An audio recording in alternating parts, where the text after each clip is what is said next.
tal? Muy buenas tardes. Bienvenidos a su programa Zavala y Zavala. Yo soy Araceli Velasco Zavala y le doy la bienvenida a mi compañero desde Chicago, Abraham Zavala Quiñones. ¿Cómo estás, Abraham? Buenas tardes. Muy buenas tardes, muy contento de estar aquí con ustedes y bueno, a compartir un programa más, a ver qué se puede hacer. Así es. Oye, Abraham, fíjate que tenemos algunas preguntas del programa pasado que nos hicieron favor de comentar en redes sociales, que me gustaría iniciar el programa contestándoles ya para después empezar a abordar el tema de hoy. Claro que sí. Bueno, Omar Nava Coronado nos pregunta, ¿dónde recomiendan vender los metales? Es decir, una vez que ya los tienes, ya invertiste en tus metales, los quieres vender, ¿dónde los puedes vender? Mi mejor consejo es no los vendas de particular a particular, porque generalmente terminas perdiendo más plata de la que invertiste. Le recomendaría ir a APMEX, que es A de Abraham, P de Pepe, E de Eduardo, M de Mamá, X de Xola.com. Y ahí tienes la opción tanto de comprar como de vender. Hay una diferencia en el precio de compra, tanto como en el precio de venta. Hay una diferencia con el precio spot, como ya se había hablado, pero es uno de las traders más serios o comercializadores más serios que hay en el mercado. Y cuando yo quiero vender o comprar, yo voy ahí. Yo no, si bien hay muchos, no me atrevería a recomendar a los demás. Lo otro que yo recomendaría fuera de Estados Unidos sería el Royal Mint, la casa de moneda real en Inglaterra. También se puede hacer, pero para comprar y vender ahí tiene uno que abrir una cuenta y está registrado, etcétera. Pero facilito aquí en Estados Unidos, en el continente americano, con APMEX, ahí muy fácilmente se compra y se vende. Y son muy seguros, son los mejores del mercado. Perfecto. Y Elena Osorio nos pregunta también, pero ahora, ¿dónde comprarlo? Ya tengo ahí mi ahorrito, quiero comprar metales, invertir, ¿dónde lo compro? Pues mira, ahí está APMEX, está moneymetals.com, está Bullion by Post, está The Royal Mint, que son traders que son serios y donde puedes comprar. Y es muy fácil la compra. Buscas en el sitio lo que estás buscando, 1 onza, 2 onzas, 3 onzas, los distintos metales, ya sea oro, plata, platino o iridium o cadmio en algunos casos, pero iridium. Haces tu pago vía electrónica o vía Bitcoin en algunos casos. Y después de eso te llega por correo o por FedEx a tu casa. No, no hay gran cosa. También no sé cómo sea ese caso en Latinoamérica, teniendo en cuenta que los correos no son muy seguros, pero estoy seguro que los harán llegar por FedEx o UPS o algún otro servicio de paquetería, pero llegan y son muy serios. Son confiables. Igual Mónica Gómez nos hacía la misma pregunta, si quiere comprar monedas en oro y plata, pues Bueno, ¿dónde? particularmente sé que Mónica está en Texas, en línea, ya sea en AppMex, en Money Metals, en bullionbypost.com. Accesa, crea su login de entrada, crea su cuenta, hace su pago y al cabo de 3, 4 días tiene su plata en la casa. Perfecto. Y Erika Nava también nos comenta que tiene $1,000 para invertir, o sea, como para empezar. Entonces, ¿qué le recomiendas? ¿Cómo poder empezar a invertir en metales? Si ella quiere invertir en metales, yo estaría personalmente, vería a largo plazo como una forma de evitar la depreciación de mi dinero y mi moneda en contra de evaluaciones, depreciaciones, todo lo que tú quieras. Y estaría viendo, tal vez meterlo en oro, agarrar la mitad de esos $500 y comprar, con eso estás comprando exactamente, estarías comprando 2 décimas de oro, un cuarto más o menos de oro, de, conforme al precio actual, y el resto lo pondría en plata. ¿Y por qué en plata? Porque la plata es un metal que está subvaluado. Se utiliza mucho en circuitos, en industria, y de un momento a otro la plata va a explotar.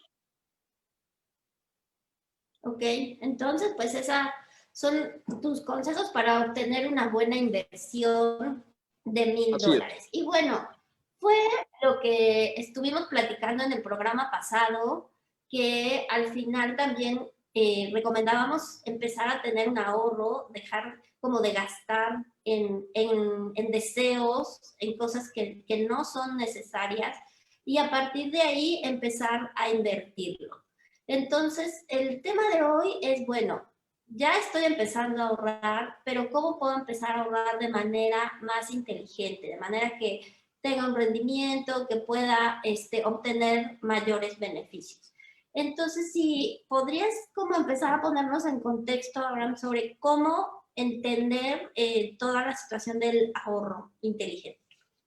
Claro que sí. Bueno, empezamos primero por hablar de lo que es el sistema bancario, porque Ok. muchas personas no entienden qué es el sistema bancario y ni siquiera tienen idea de cuántos tipos de bancos hay. Vamos a empezar a decir que en función de su propiedad hay tres tipos de bancos. Están los privados, los bancos públicos y los bancos mixtos. Generalmente en Latinoamérica vas a tener la gran mayoría de bancos siendo bancos públicos. La banca privada te la vas a encontrar generalmente en paraísos fiscales, ya sea Isla de Man, ya sea Mónaco, ya sea Liechtenstein, ya sea algunos lugares de Suiza, también hay en Andorra, y empiezas una cuenta en un banco privado, lo más barato que te van a decir, mira, con esto la abres son con de 10,000 a 20,000 dólares, dependiendo del banco. Tienen tasas de pagos de interés en ahorros generalmente un poquito más altas, pero no estás hablando algo grande en el mercado. Cuando se piensa en retornos de intereses de los bancos, nunca vas a tener nada más allá arriba de un 3%. Cuando alguien te da arriba de un 3% en pagos de intereses, terriblemente te puedo decir que ahí hay algo raro, que huele muy bueno para ser real, y que intereses arriba del 3%, del 3 al 7, del 3 al 15, te los pueden dar acciones, y en corto plazo, porque en largo plazo casi todo se termina equilibrando. Pero yo estaría primero hablando tipos de bancos, entendiéndose bancos privados, bancos públicos, bancos mixtos. Después de eso estaríamos hablando de qué otros tipos de clasificaciones el sistema bancario puede tener, y entonces tenemos que están en función de su actividad bancaria. Vamos a tener el Banco Central o Banco Emisor, que en México se llama el Banco de México. Aquí es la Reserva Federal, en Reino Unido es el Banco de Londres, etcétera. Vas a tener bancos comerciales que son los que se encargan de hacer las operaciones que requieren los clientes de un banco. Lo más tradicional, está la banca corporativa, que se dedica a las empresas. Está la banca de consumo o retail, que es una banca hecha para ahorradores pequeños. Están los bancos de tesorería, que son los que se encargan de dar soporte de operaciones entre empresas. Cuando vas a extender, por ejemplo, que estás pidiendo un colateral, generalmente este tipo de bancos de tesorería están los bancos hipotecarios, que son los que te hacen los préstamos para la compra de una casa o una propiedad, y están las cajas de ahorro, que son entidades cooperativas donde muchas personas van poniendo plata, que es lo que se conoce en México vulgarmente como tanda. No sé si me está explicando. Esos son los tipos de bancos que se existen debido en cuanto a su función y a su propiedad. No sé si tengas alguna duda, alguna pregunta. Sí, por ejemplo, ¿qué es conveniente para diferentes rangos, tanto de profesionales, pequeñas empresas, grandes empresas? Y estamos de repente muy acostumbrados a esta parte del interés. decimos, bueno, un interés conservador, ya lo dijiste, es un 3%, que es No, lo que... de 1 a 1.3 al 3%, 1.0, etcétera, del 1 al 3%. Del 1 al 3%.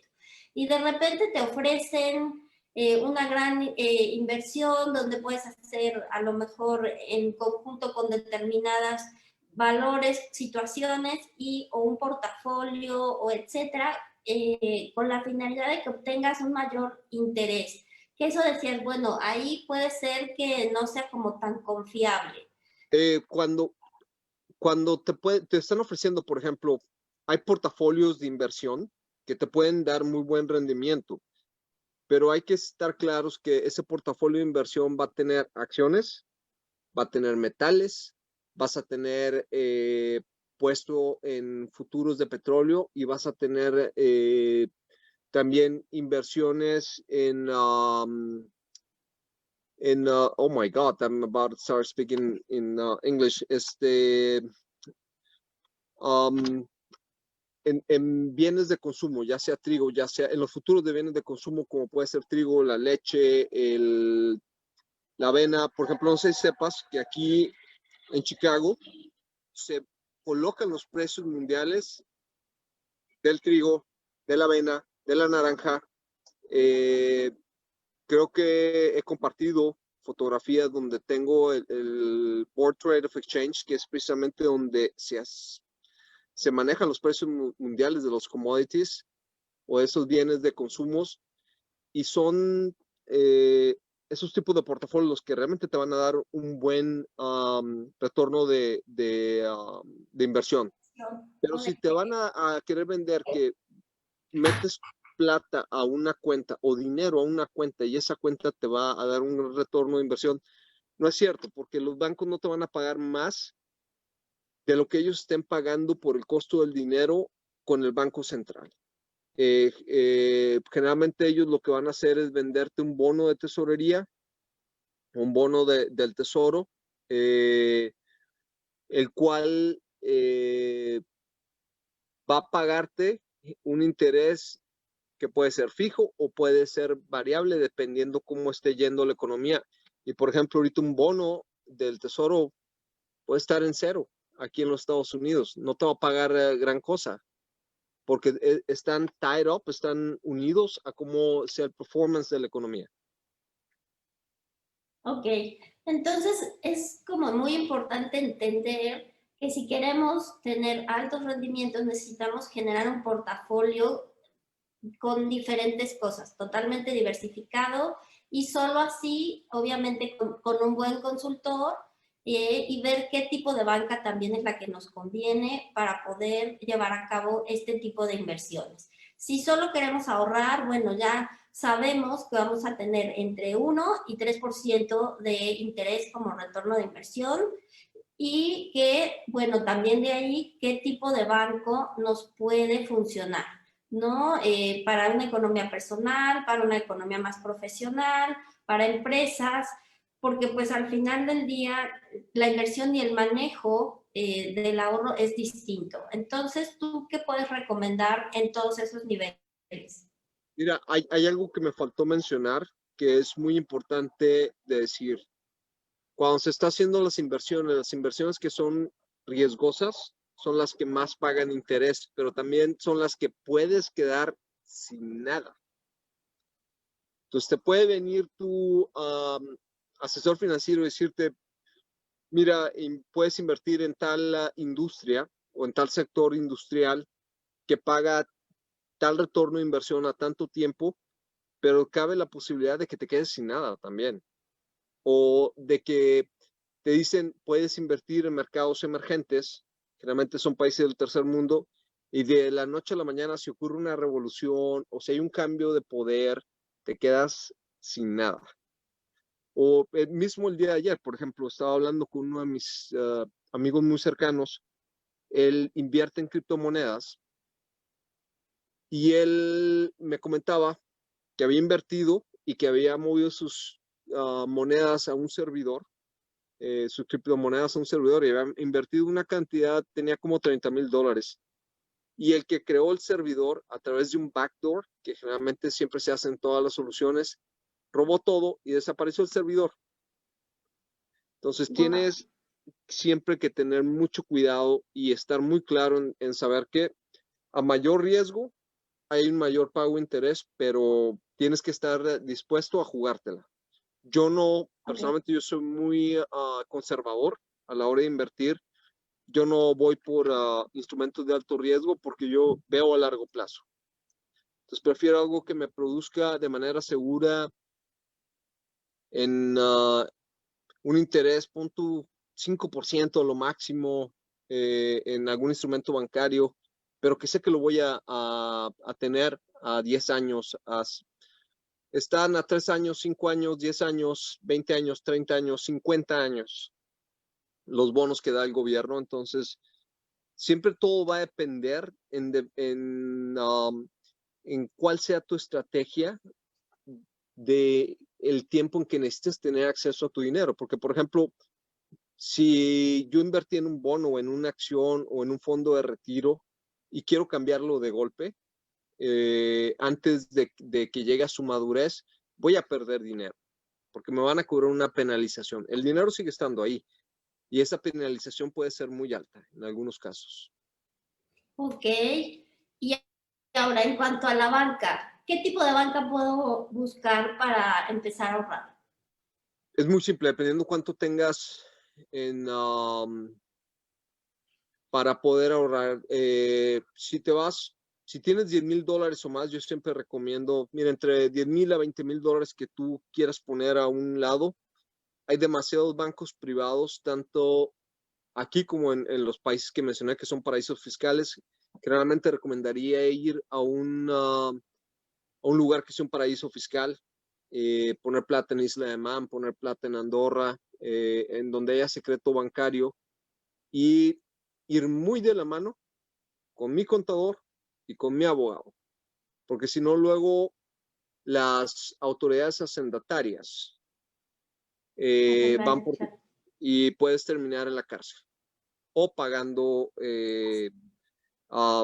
penalidades muy altas. Entonces yo recomendaría primero es, si estás dispuesto a ver en el tiempo y a invertir a largo plazo, mediano y largo plazo, ve a una banca privada, asesórate con tu abogado, asesórate con tu contador, estate seguro que no estás violando ninguna ley de impuestos. Y entonces en esa banca, una vez que lo tienes ahí, puedes ver qué estrategia sea la mejor para tener un portafolio diversificado que te pague un poco más de intereses. Y como para empezar, porque bueno, hay personas que sí lo pueden hacer así, pero otras están como empezando a entender esta situación del ahorro, que es pues el más Para común. empezar, yo haría lo siguiente, y siempre le recomendaré a las personas, de lo que tienes para ahorrar. Si estás en Latinoamérica, lo que te va a quedar es la banca pública. Ve a un banco que sea reputable. Hay muchísimos en Latinoamérica. Empieza invirtiendo poco a poco, sabiendo, yo les diría, abre una cuenta de ahorro. A menos de que seas un negocio, empieza a abrir una cuenta de cheques, pero abre una cuenta de ahorro pequeña que pague algún interés que va a ser casi nada o va a ser nulo en algunos casos. Y la mitad de lo que tengas destinado para ahorrar, ponlo en efectivo, en cash, que sea líquido, que sea liquidable, y lo otro que sea en metales. O sea, ¿sabes qué? Tengo 500 pesos cada mes. 250 a comprar plata, 250 al banco. Y de forma religiosa, mes tras mes, y sabiendo que lo tengo ahí y me voy a olvidar de ello. Y que voy a recurrir a ello solamente en caso de emergencia o cuando llegue a su madurez para lo que lo tengo pensado, ya sea mi retiro, ya sea la escuela de mi hijo o mi hija, ya sea un viaje, etcétera. Ok. Ahora, en esta situación de repente de la pandemia, todos vimos de repente bajar, ¿no? La situación económica en todo el mundo y nos afectó en cierta medida a todos. Hablar ahorita de empezar a ahorrar. Hay muchas personas que dicen, bueno, me tengo que preocupar primero por generar ese dinero para después como empezar a ahorrar, ¿no? Y en este sentido también es importante, yo creo que entender que diversificarnos, que hacer otro tipo de cosas que hemos estado, yo creo que la mayoría haciendo en esta pandemia, que nos hemos adaptado a lo que nos ha tocado vivir y nos hemos expandido de determinada manera hacia otros servicios, hacia otras situaciones. Sin embargo, también habrá gente de repente que no sabe que puede capitalizar o que no sabe que puede generar un valor agregado y empezar a ahorrar con determinadas actividades, ¿no? Que generalmente a lo mejor puedan ser tomadas como un hobby, pero que pues si en un momento dado es algo que te gusta, que puedes hacer, de ahí en un momento dado puedes sacar algo. O personas, bueno, en este caso como tú que empieces a hacer cosas también de repente con la madera, o hay gente que le gusta el asado, la jardinería, en fin, ¿no? Y Mira, creo que lo que mencionas es muy importante porque no es solamente el ahorro, también hay que producir el dinero. Eh, a veces hay que salir de nuestras zonas de confort, uh, y entender que uno no es unidimensional. O sea, yo siempre lo he dicho, o sea, el que va a la oficina es este es el que le tiene mucho respeto a su trabajo, este es el profesional, este es el que tiene los masters X. Pero detrás de esta figura hay alguien que le gusta en sus ratos libres hacer carpintería. Y a lo mejor puedo sacar cosas muy bellas que puedan venderse. A lo mejor hay otra persona que su hobby, si bien pueda ser, pon tú, no sé, un arquitecto, o que tenga su profesión de día, your day job, y tengas tu hobby, y de tu hobby te puede dar bastante plata, te puede dar muy buena plata, eh, ya sea si lo ves como obra de arte o lo ves como simplemente un second income o una forma de crear una segunda entrada de dinero. así. Y, y bueno, creo que conocemos bastantes artistas. Sí, sí, y quería platicarles también que de repente hay rubros que ya tenemos como que ese prejuicio de que no son tan formales. O sea, que no puedes tú vivir de ser, por ejemplo, artista, ¿no? Este es uno de los rubros que de repente están más castigados, que dicen, bueno, utilízalo como un hobby, necesitas tener un trabajo o algo de base que te genere y de ahí, bueno, ya podrás tú a través de un hobby hacer esto. Pero hay artistas que realmente son muy buenos, que se han diversificado, que han logrado hoy por hoy durante la pandemia generar mayores ingresos a los que empezaban a tener. Y bueno, aquí les tenemos muy buenos ejemplos. Una de ellas es Ana Paola González Dierdoff. Ella es una artista plástica reconocida a nivel internacional, ha expuesto en Miami, ha expuesto en Italia, tanto en Venecia como en Florencia, en Roma, ha estado en las bienales de esas ciudades también y recientemente también recibió un premio en reconocimiento a su trayectoria artística en Italia. Pero con esta situación también del confinamiento, ella tiene unos cuadros divinos y empezó también a hacer esos cuadros a través de diferentes artículos, mascadas, abanicos, sombreros, que hace que tú puedas llevar el arte de una manera mucho más personalizada. Y ahorita que regresamos todos a casa y que empezamos también a vivir, a tener nuestro trabajo desde casa, a la escuela, en fin, sacó una línea de diseño para casa, donde ella realiza sus propios diseños y son cosas que puedes utilizar directamente desde casa, que adornan muy bien la situación y que puedes tener también una pieza de arte a un precio accesible. Y bueno, es como la propuesta que ella nos da, que la verdad son piezas padrísimas y que realmente son muy accesibles. Y bueno, pues también nos dio la promoción para que si ustedes quieren contactarla, ahí están los datos, los pueden ver en pantalla. Y si mencionan que la vieron en Zavala y Zavala, van a obtener un 20% de descuento en la línea de At Home. Y también tenemos otra. ¿Qué tal? ¿Te gustó? ¿Te gustó lo que hacen a Pau? Te voy a ser muy honesto. Yo trabajo la madera y los trabajos que vi de ella en lo que son los chopping boards o cutting boards, tablas de picar o de picar, cortar, están muy bien hechos.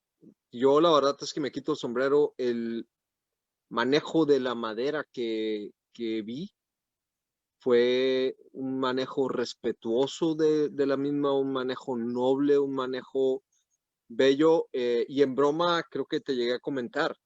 Dile que me agarre de su helper, de su aids, para ir aprendiendo las técnicas que ella maneja. Ana Pau, ahora háblale a Abraham, por favor.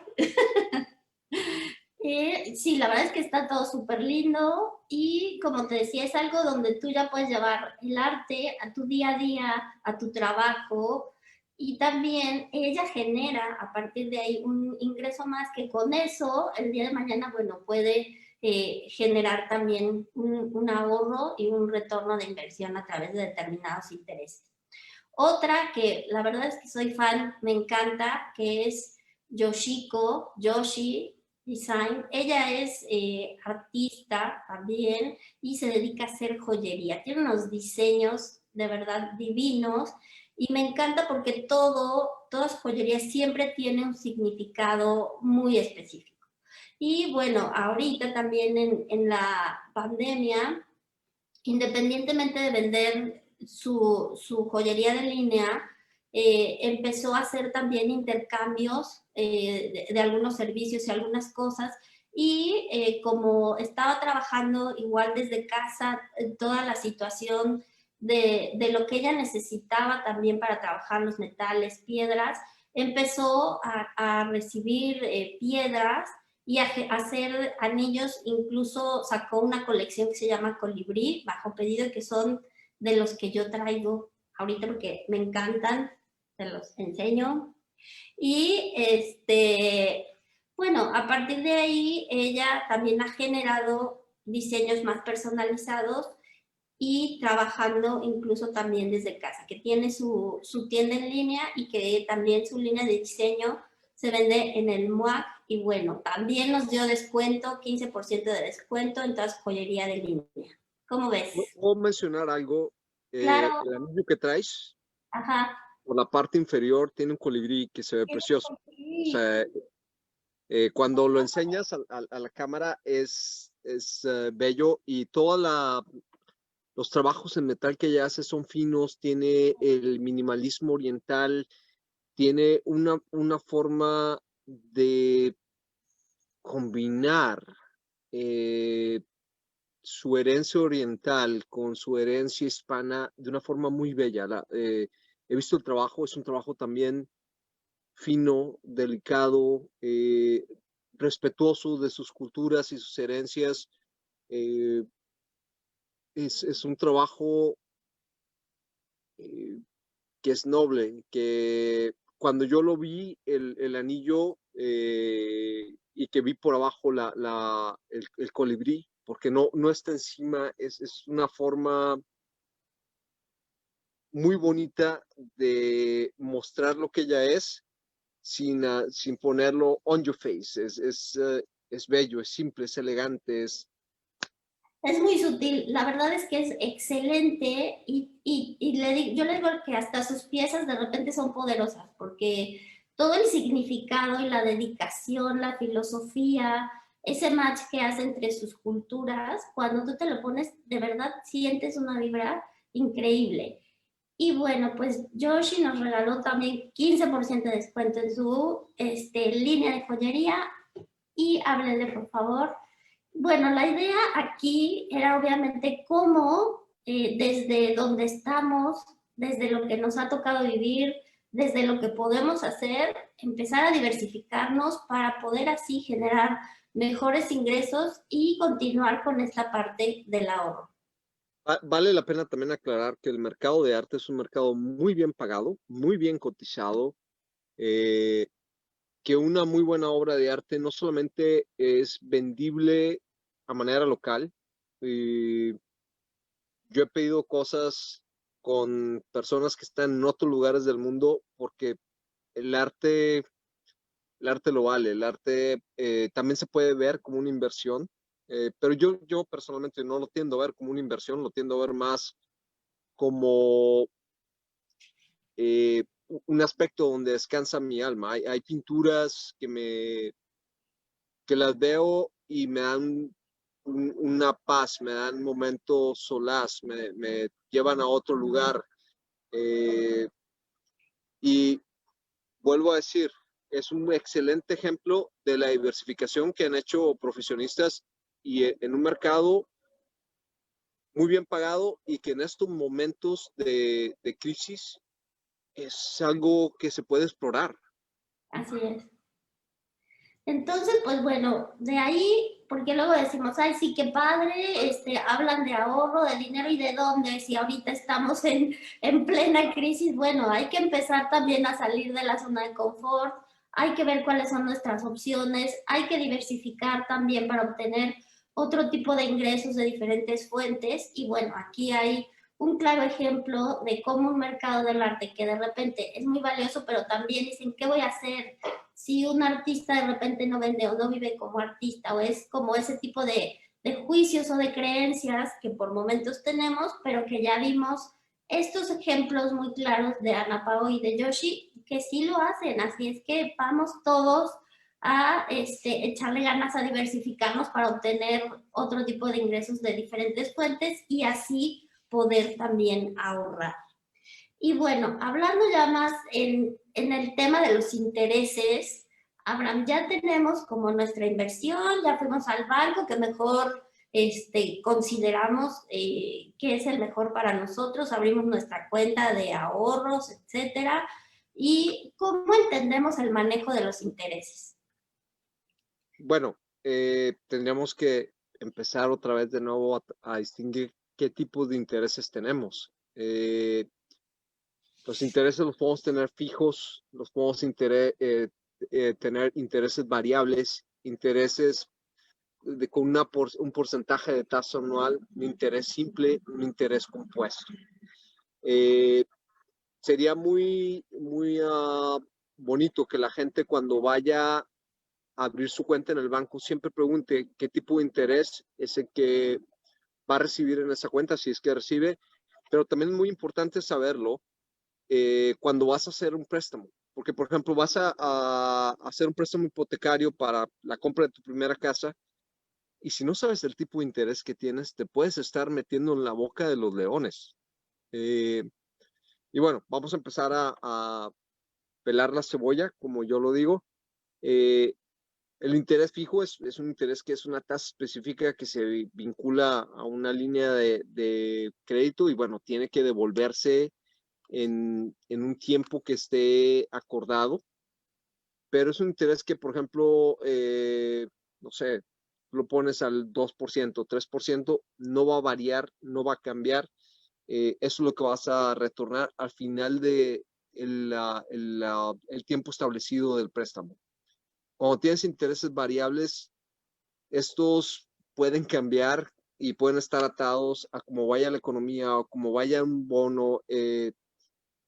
Y wow, esos son un dolor de cabeza porque, por ejemplo, puedes empezar con, no sé, un préstamo con una tasa de interés a cierto tiempo y la economía cambia y entonces todo tu interés cambia y puedes terminar pagando muchísimo más dinero. Eh, si hablamos de un porcentaje de tasa anual, estamos hablando del porcentaje que se va a generar en lo que va a ser para una tarjeta de crédito a lo largo de un año. Es un monto que es bastante simple, es sumar la tasa preferencial del margen en el que el banco lo presta al consumidor en cuanto al costo del dinero. Se tiene el interés simple, que es como lo hemos dicho, o sea, se puede calcular de manera simple y queda estable sobre el tiempo. Y se tiene el interés compuesto, que es el que va creciendo, es interés sobre interés. Una vez que te han quitado el 3% de ese interés, el siguiente va a ser el monto del cual te lo dieron sobre el 3% y se va acumulando. Entonces, yo recomiendo muchísimo, especialmente para quienes van a sacar préstamos, que tienen que informarse muy bien de los tipos de intereses y la forma de estructura en que están solicitando el préstamo para no terminar con un dolor de cabeza o no terminar pagando dinero de más. Claro, pero ahí es ver, como decimos, esas letras chiquitas, ¿no? Porque llegas con tu ejecutivo o te visita y te ofrece invertir o sacar un crédito hipotecario o determinados créditos, préstamos, lo que sea que tienen ellos ahorita en su cartera, y obviamente te van a decir todo lo que los beneficios que tienes, pero no, si no conoces el comportamiento de estas tasas de interés, de lo que decimos las letras chiquitas, nos podemos meter en un problema, pagar 2, 3 veces más de lo que aparentemente es, y es por eso muy importante que nos fijemos y que entendamos cuál es el comportamiento de la tasa de interés. Mira, es totalmente de acuerdo, porque la misma tasa de interés va atada generalmente a las economías de las naciones.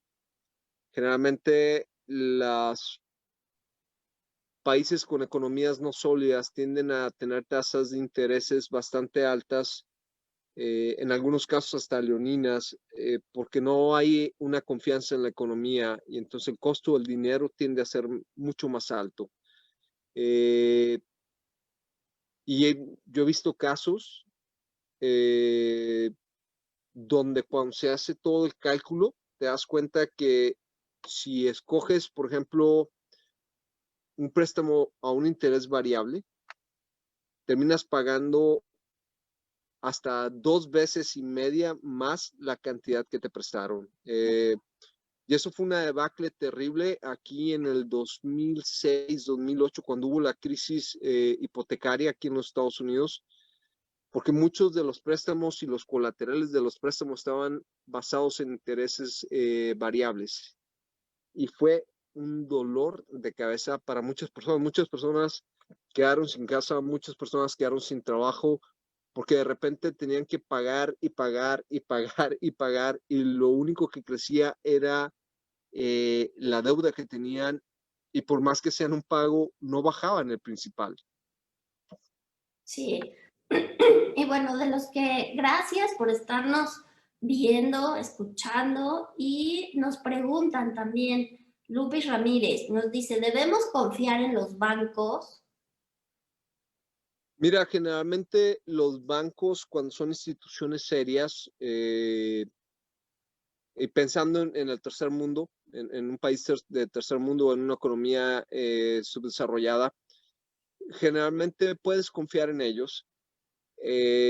Tendrías que sentarte a ver, como tú dices, la letra pequeña, a ver cuáles son los instrumentos de préstamo o las cuentas donde vas a invertir, y saber que cada banco está asegurado por el gobierno hasta un monto aquí en los Estados Unidos, hasta un monto de $100,000. Si tú tienes dinero en un banco y ese banco quiebra, tu dinero está asegurado hasta por $100,000 en la mayoría de los casos.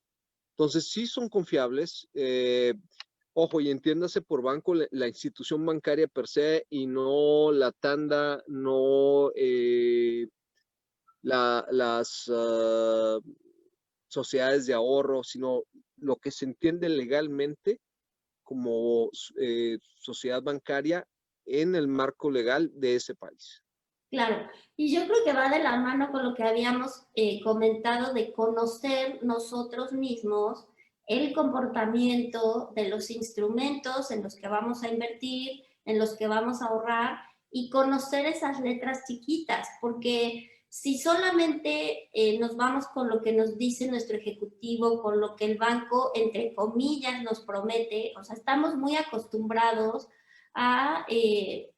a decir sí, ¿quieres una tarjeta de crédito? Sí, claro, o sea, en tiendas departamentales con tu ID o tu credencial, ya con eso puedes tú, y en 5 minutos te tramitan y te dan quién sabe cuánto de crédito y no viste ni la tasa ni nada. De repente compras y resulta que ya debes el doble, el triple, etcétera. Entonces yo creo que eso ha hecho que no confiemos, que decimos, es que el banco me está robando, es que el banco me está haciendo, o es que no, pero también es cuestión de que nosotros mismos entendamos el manejo de estos instrumentos para poder hacerlo, como decimos en el programa, de una manera más práctica, más consciente y más inteligente. Mira, Entonces, y, sí, y complementando lo que dices, Araceli, no es que el banco te robe, es que no viste las letras chiquitas del contrato o el acuerdo entre partes al cual estás entrando. O sea, te lo van a decir, te lo tienen que decir, legalmente te lo tienen que decir, y la mayoría de las personas eh, en un momento de emoción, en un momento de euforia, toman el préstamo o toman la tarjeta de crédito sin haber analizado en su casa, con la cabeza fría o con un asesor financiero de confianza, y hasta con un abogado, si lo quieren, o con un contador, si les conviene o no la toma de una tarjeta de crédito dada por tal o cual tienda con las condiciones que le están dando. Yo he visto muchas veces que están más en el frenesí del momento por sacar la tarjeta de crédito que en fijarse la letra pequeña de sabiendo las obligaciones a las cuales están ellos entrando. por comprar, o sea, la verdad es que si vas y dices, ay, o sea, vas a una tienda departamental o lo que sea, te ofrecen la tarjeta y te dan recompensas, puntos, situaciones, te ofrecen todo y pues con la emoción del momento y de comprar lo que necesitas, pues la sacas, pero no te pones a leer el contrato, ni la tasa, ni el comportamiento, ni lo que te van a cobrar si solo pagas el mínimo o si no llegas a pagar o cualquier otra situación. Y nada más, incluso las personas, o sea, los ejecutivos nos dicen, mire, aquí fírmele y ya ni siquiera lees el contrato, ya nada más llegas donde está tu nombre, le firmas y listo. Entonces, eso es muy importante. Ahí tenemos que decir, Araceli, que el trabajo del ejecutivo es producir esos préstamos. El Claro, banco gana por sobre los préstamos y el exacto. ejecutivo tiene como interés propio para llegar a una cuota o a un bono mensual, etcétera, el poder producir el mayor número de préstamos. Ya después, cómo ese préstamo se ha pagado ya no es,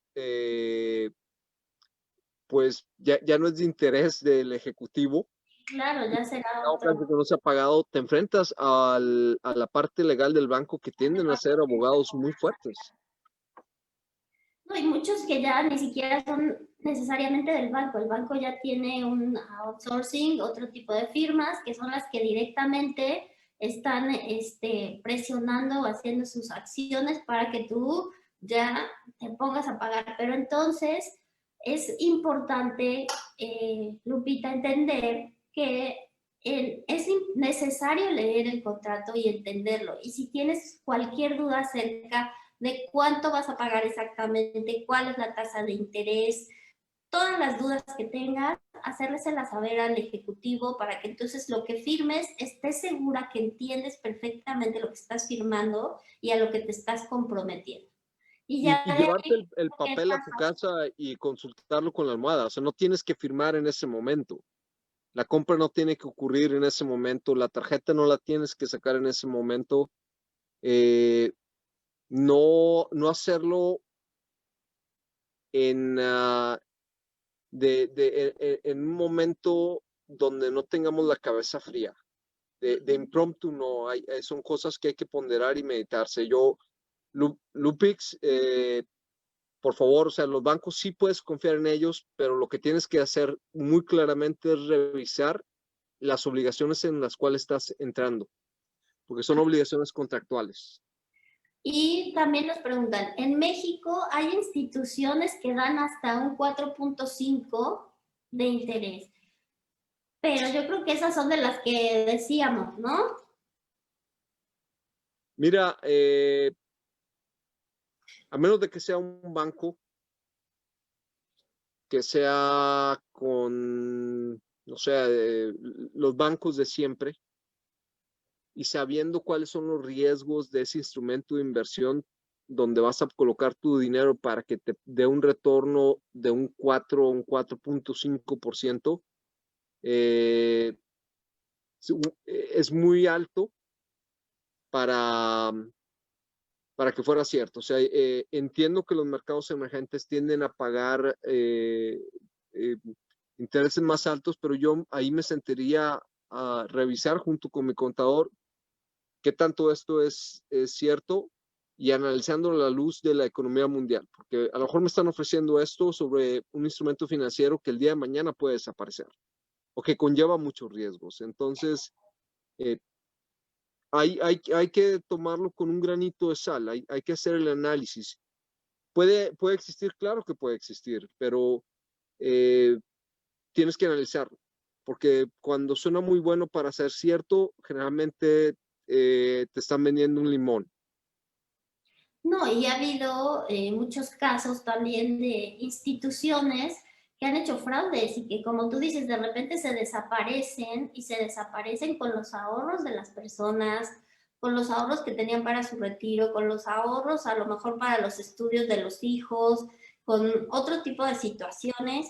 Entonces, si vamos a poner esas cantidades que ya nos costaron ganarnos, que ya las tenemos ahí, queremos invertirlas para generar realmente un rendimiento, hay que ser más consciente en dónde depositamos eso, ¿no? No por tener más interés, es que de repente vamos a estar en una institución que no sabemos si el día de mañana cierra su cortina, se va y se lleva todo. Bueno, ¿Qué hay ha pasado? ejemplos de eso. Banco Vital en México desapareció. De ser un banco que estaba con presencia a nivel nacional, no más. Y hay muchísimos ejemplos de ese tipo que hay. Yo, la verdad, cuando alguien me presenta algo que es muy bueno, yo lo que hago es lo analizo. No me dejo llevar al calor del momento para ejecutar una acción donde después me vaya a explotar en la cara. Claro.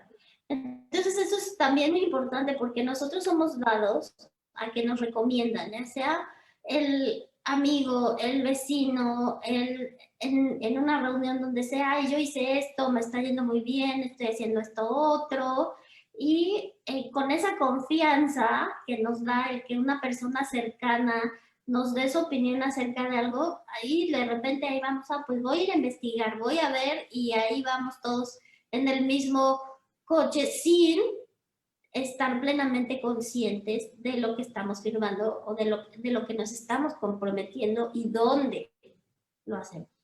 Yo recomendaría que antes de entrar a algo así, lo consulten con sus abogados, lo consultes con tu contador, y si ves que hay un riesgo, no lo corras, porque al final del día es tu dinero y nadie te lo va a devolver. Y son años de trabajo, son horas de esfuerzo. eh, entonces hay que llevar eso con mucho cuidado. Ok, y bueno, ahora ya que también contestamos estas preguntas, ¿qué tipo de cuentas, qué instrumentos de inversión podemos tener y de manera más confiable? Mira, una vez que ya viste los tipos de bancos, cuánto vas a querer ahorrar y cómo vas a estar ahorrando en cuanto a los tipos de intereses que te pueden pagar. Y, por ejemplo, si vas a sacar un préstamo, también tienes que ver los tipos de cuentas que hay. Estas pueden ser cuentas corrientes, las de ahorro que llevan una remuneración. Puedes tener una cuenta de nómina, una cuenta de valores y una cuenta bancaria para empresas. Hablando más a detalle, te puedo decir que las cuentas corrientes son las cuentas que son más habituales entre el cliente y el banco. Estas son el tipo de cuentas con las que haces tus acciones más cotidianas, como pueden ser el pago de la electricidad, el agua, etcétera. Tu cuenta de ahorro es la que generalmente lleva un porcentaje de retorno de inversión. Dependiendo del país, este porcentaje va a variar. En algunos lugares es muy bajo. Generalmente se paga 1.3% por ciento anual. Esto está atado a lo que tenga el costo del dinero o a los intereses que esté poniendo el Banco Central o la Reserva Federal. Después vas a tener las cuentas de nómina, que son las cuentas que son para pagar los trabajadores de tus empresas, vamos a ponerlo tan simple, y son muy empleadas y socorridas por los empresarios. Vas a tener las cuentas de valores, que son las cuentas que tienes ya en los bancos cuando estás decidiendo invertir, ya sea en un bono del tesoro, en un CETE, en una acción. Son las cuentas que ves con tus ejecutivos de cuenta, no te paras en ventanilla a hablarlas. Y vas a tener también las cuentas bancarias para empresas y de negocios, que es una cuenta mixta donde puedes manejar portafolios, puedes manejar la nómina, puedes ver tus mejores opciones de inversión. Estos son los tipos de cuentas que vas a tener, son 5 nada más. Ok, ¿cómo ir escalando? O sea, puedo a lo mejor tener primero mi cuenta corriente, que es con la que tú dices, pago mis gastos normales, o mi cuenta de nómina, empiezo como a generar ese ahorro primero en esa cuenta y luego ya abro una cuenta de ahorros para empezar a mover ese dinero y diferenciar lo que son mis gastos, mis necesidades con lo que tengo disponible para empezar a ahorrar. ¿Cómo Así vamos es. escalando? Tal cual lo acabas de mencionar, empiezas por una cuenta corriente, evolucionas a una cuenta de ahorro. En el momento en que pones un pequeño negocio o un negocio, te vas a una cuenta de nómina. Después, cuando ya empiezas a tener un excedente en, en plata, ya sea por los profits que estés generando, y perdón cuando me trabo y hablo en Spanglish, pero cuando tienes esas ganancias, entonces ya te vas a una cuenta de valores donde empiezas a hablar con tu ejecutivo de cuenta en estrategias de inversión, en instrumentos financieros, y después que tu empresa se haya consolidado como una empresa grande, no como una pyme, pero como una empresa grande, es cuando ya entras a lo que es una cuenta bancaria para empresas y negocios. Okay. Literalmente es una evolución que se va teniendo conforme se va madurando financieramente y se va creciendo como en cuanto a los profits que vas teniendo, a la producción de esos excedentes de ganancias que vas teniendo. Ok, y bueno, Pat Pérez, Pat, gracias por vernos y escucharnos. Y nos comenta acerca de la banca, cuando estábamos hablando de la banca y que tú nos decías que en Estados Unidos ahí tienes asegurada determinado dinero que puedes meter en la banca y que por eso puede ser una banca confiable o respetable. Entonces, si en México o en nuestras economías en América Latina los bancos tienen algún instrumento parecido. Sí lo hay. No sé exactamente el tipo de monto, ya que varía por país, pero siempre el gobierno está de aval con todos los bancos. Obviamente han pasado situaciones como el famoso corralito en Argentina en los 80s, durante el sexenio de López Portillo, cuando hubo la situación con los dólares y la gran devaluación que hubo, pero sí lo llega a ver. No me atrevería a decir el porcentaje en que el gobierno está involucrado o cómo está involucrado, porque en realidad lo desconozco en Latinoamérica. Lo sé aquí en Estados Unidos porque es donde manejo mi dinero y donde vivo. Ok. Pero bueno, sí podemos entender que si es un banco confiable, tiene ese respaldo, ¿no? Sí, pero nunca está de más, por Verificar. ejemplo, asesorarse y saber cuál es ese respaldo. Y sobre todo cuando estás manejando cantidades grandes. Cuando ya eres, por ejemplo, una empresa mediana y grande, tienes que saber, como parte de tu estrategia de inversión, cuál es ese respaldo y cuáles son los riesgos que puedes tener en dado caso en que la economía colapse o que el día de mañana hay un golpe de Estado o que, por ejemplo, ahorita te puedo decir, el peso está inflado de manera artificial. El Banco de México le está inyectando dinero y tienes que saber qué puede pasar si el día de mañana cae eso, porque ya no haya más dólares que inyectarle al peso, cómo te va a afectar a ti y en dado caso en que haya una pérdida, si el banco te va a devolver tu plata o quién va a hacerse responsable si es que el banco sale de business, out of business. Claro. Y ahí entonces, ¿cómo podemos saber esa información? La tienes que pedir por escrito al banco. Tienen que tenerla. Todos los bancos aquí en Estados Unidos, cuando entras, las puertas tienen esa información que te dice banco asegurado por el FED, la Reserva Federal. Y en el momento en que abres una cuenta, va dentro del contrato, dentro Clausulado. de la obligación contractual, hay una cláusula que habla específicamente de eso. Ok. Pues entonces hay que ir a revisar nuestros contratos de cuenta corriente, de cuenta de nómina, de todas las cuentas que tengamos, pues para verificar que tengamos ahí también esa información. Y Gracias.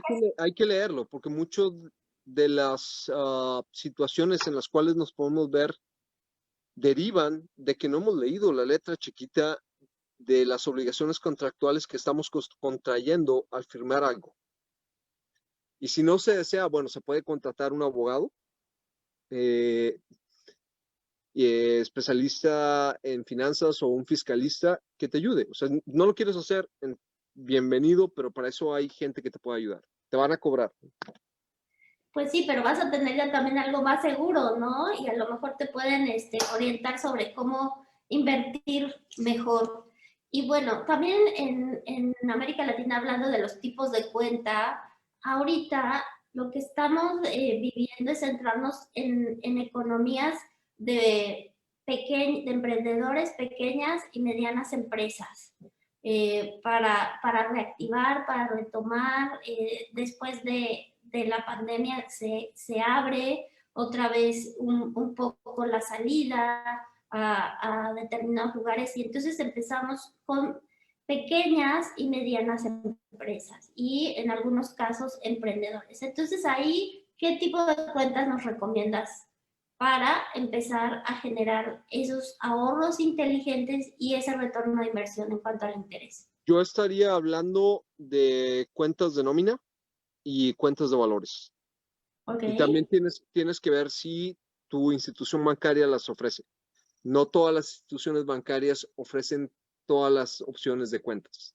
Ok. Entonces, pues ahí te metes al perfil del banco y ves qué tipo de cuentas maneja y ya es más fácil que tú vayas directamente al banco que tú consideras que es mejor para mover ahí tu dinero y empezar a generar ese ahorro y ese interés o ese retorno de inversión a través del interés, que ir a cualquier banco y firmar cualquier contrato o cuenta. Yo agregaré un paso más. Primero, parte del due diligence sería, para mí, estudiar lo que puedo ver en línea, Ok. después ir con mi abogado, ir con mi contador, después ya de tener una visión más educada, junto con los consejos que me dé mi abogado y mi contador, ir al banco y entonces sí ya proceder a abrir cualquiera de las dos cuentas.